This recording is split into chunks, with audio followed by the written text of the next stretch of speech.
एक राजा अपनी प्रजा का बिल्कुल ध्यान नहीं रखता था। वो हमेशा अपने कपड़ों को ही संवारता रहता था। सारे महल की सभी अलमारियां भिन्न भिन्न तरह के कपड़ों से पटी रहती थीं। फिर भी और नए कपड़ों की इच्छा उसे हमेशा रहती थी। दो दर्जियों ने उसे सबक सिखाने का फैसला किया। शहर में एक बड़ी दुकान खोलकर उस पर बोर्ड लगवा दिया, यहाँ सिर्फ अमीर लोगों के ही कपड़े सिले जाते हैं। वे किसी को भी अपनी दुकान में घुसने नहीं देते थे। ये बात धीरे धीरे राजा के महल में पहुंच गई। राजा ने दोनों को महल में बुलवाया, परंतु उन्होंने आने से इनकार कर दिया और कहलवा भेजा, क्योंकि वस्त्र बहुत कीमती हैं, इसलिए बिना सिपाहियों की सहायता से उन्हें बाहर नहीं लाया जा सकता। राजा ने एक बग्घी में 5 सिपाहियों को भेज दिया।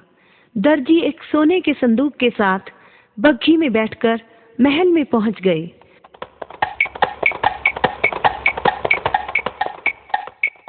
राजा के पास पहुंचकर बोले, हमारा कपड़ा बहुत खास है, केवल कोई पवित्र व्यक्ति ही इसे देख पाएगा, किसी दुष्ट को यह दिखाई नहीं देगा। संदूक खोला गया।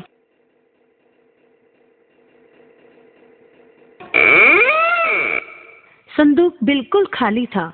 दर्जी बोले, हजूर, हजूर, देखिए इस सुनहरी कपड़े की ओर, इसकी रोशनी चारों ओर चमकती दिखाई दे रही है।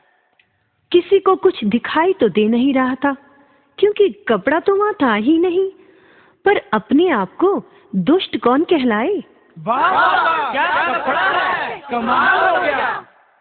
राजा को कुछ दिखाई ना दिया, परंतु वह बोला, हाँ दर्जी, वाकई तुम्हारा कपड़ा तो बहुत शानदार है। मेरे लिए इस कपड़े से नई पोशाक तैयार की जाए। ये लो 500 सोने की मोहरें, इसे मेरे जन्मदिन तक तैयार कर देना। जो हुक्म हजूर। चारों ओर उस विचित्र कपड़े की चर्चा हो रही थी। प्रत्येक उसे देखना चाहता था। राजा के जन्मदिन पर दोनों दर्जी एक बड़ा सा बक्सा लेकर महल में पहुंच गए। सिपाही वो बक्सा लेकर राजा के पास आए। राजा ने बक्से को खोला, लेकिन बक्सा तो बिल्कुल खाली था। परंतु सिपाही बोले, अरे वाह, कितनी सुंदर पोशाक है।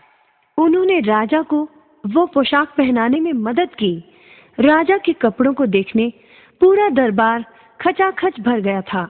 जब राजा केवल चड्डी बनियान पहने दरबार में पहुंचे तो सभी हैरान हो गए।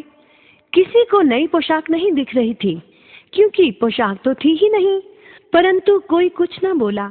सभी समझ गए थे कि दर्जियों ने राजा को बेवकूफ बनाया है। क्यों बच्चों, मजा आया ना ये कहानी सुनकर?